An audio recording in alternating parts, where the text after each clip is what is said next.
Footpath clear ಇರಬೇಕು. ಯಾವುದೇ ಕಾರಣಕ್ಕೂ ಫುಟ್ಪಾತ್ ಮೇಲೆ ಹಾಕಿದ್ರೆ ಓಡಾಡಲಿಕ್ಕೆ ಅವಕಾಶ ಮಾಡಿಕೊಡ್ಬೇಕು. ಪಾದಚಾರಿ ಮಾರ್ಗನ ಯಾವುದೇ ಕಾರಣಕ್ಕೂ ಅತಿಕ್ರಮಣ ಮಾಡ್ಕೊಳೋ ಆಗಿಲ್ಲ. ನೀವು ಅಂಗಡಿಯಲ್ಲೆಲ್ಲ ಚೇರು ಅವೆಲ್ಲ ನಿಮ್ಮ ಮಳಿಗೆ ಬಿಟ್ಟು ಹೊರಗಡೆ ಬಂದಿದ್ರೆ ಗಾರ್ಡನ್ ಏರಿಯಾದಲ್ಲಿ ಮತ್ತೆ ಜಾಗ ಸಣ್ಣದಿದೆ, ರೋಡ್ ಸಣ್ಣದಿದ್ದಾವೆ, ಜನಗಳಿಗೆ ಎಲ್ಲ ಓಡಾಡಕ್ಕೆ ಬಿಡ್ತೀರಾ? ಒಂದ್ ಸೈಡ್ ಪಾರ್ಕ್ ಮಾಡ್ಕೊಳ್ಳಿ. ನಾಳೆಯಿಂದ ಯಾವುದೋ ಡಬಲ್ ಪಾರ್ಕಿಂಗ್ ಇರೋದಿಲ್ಲ ನೋಡಿ.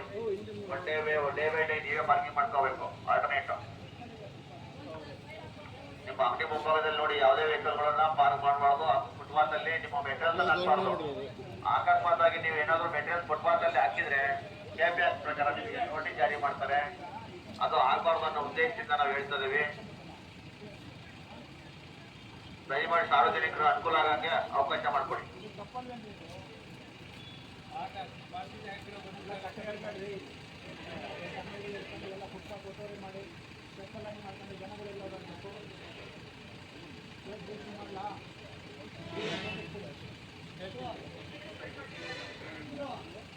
ಚಂದ್ರು ಅಲ್ಲೊಂದು ನೋಟಿಸ್ ಜಾರಿ ಮಾಡೋಕಂತ ಮಾಡಿ.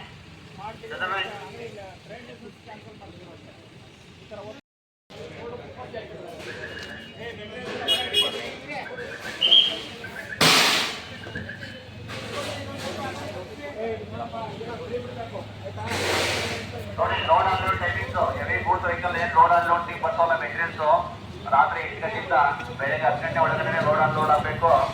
ಆ ಟೈಮಿಂಗ್ಸ್ ಅಲ್ಲಿ ನಿಮಗೆ ಲೋಡ್ ಅನ್ಲೋಡಿಂಗ್ ಮಾಡ್ಕೋಬೇಕು. ಬೆಳಗ್ಗೆ 10 ಗಂಟೆಯಿಂದ ಅಂಗಡಿ ಮುಂಭಾಗದಲ್ಲಿ ಫುಟ್ಪಾತ್ ಮೇಲೆ ಇರ್ತಕ್ಕಂಥ ಮೆಟೀರಿಯಲ್ಸ್ ಅನ್ನ ರಿಮೂವ್ ಮಾಡಬೇಕು. ನೋಡಿ, ನೀವು KPS ಪ್ರಕಾರ ನಿಮ್ಮ ಮೇಲೆ ನೋಟಿಸ್ಗಳು ಜಾರಿ ಮಾಡ್ತಾರೆ. ದಯಮಾಡಿ ಯಾವುದೇ ಕಾರಣಕ್ಕೂ ಅಲ್ಲಿ ಫುಟ್ಪಾತ್ ಅಲ್ಲಿ ಯಾವುದೇ ಮೆಟೀರಿಯಲ್ಸ್ ಇಡಬೇಡಿ. ಹಾಗೂ ನಿಮ್ಮ ಅಂಗಡಿ ಮುಂಭಾಗದಲ್ಲಿ ವೆಹಿಕಲ್ ಆದರೂ ಸಹ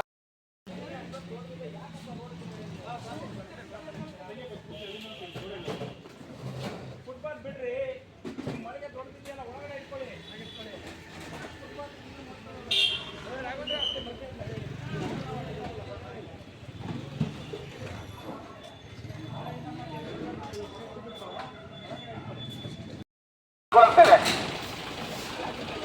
ನೋಡ್ರಿ, ಫುಟ್ಪಾತ್ ಅಲ್ಲಿ ಗ್ಯಾರೇಜ್ ಗಾಡಿಗಳು ಅಬಾಂಡನ್ ವೆಹಿಕಲ್ ಅಂತ ಹೇಳ್ತಾರೆ. ಅವು ಬಂದ್ರಿ ಮೂವ್ ಮಾಡೋಕ್ಕಾಗಲ್ಲ. ಆ ಥರ ಇರೋದು ಅಪರಾಧ. ಗೊತ್ತಿದೆಯಲ್ವಾ? ಈ ಥರ ಎಲ್ಲ ಹಿಡ್ಕೊಂಡು ನೀವು 5-6 ವೆಹಿಕಲ್ ಪರ್ಮನೆಂಟ್ ಆಗಿ ನಿಂತ್ಬಿಟ್ರೆ ಜನಗಳು ಓಡಾಡೋದು ಎಲ್ಲಿ ಹೋಗಬೇಕು? ಹೊರಗಡೆ ತಗೊಂಡಿದ್ರೆ ಗಾಡಿ ಕರೆಕ್ಟ್ ಅದಲ್ರಿ. ಯಾಕೆ ಇಂಥ ಗಾಡಿಗಳು ಯಾಕೆ ನಿಲ್ತೀರಾ? ತಪ್ಪಲ್ರಿ. ನೀವು ರೆಸ್ಪಾನ್ಸಿಬಿಲಿಟಿ ಇರಬೇಕು ನೀವು ಕೂಡ.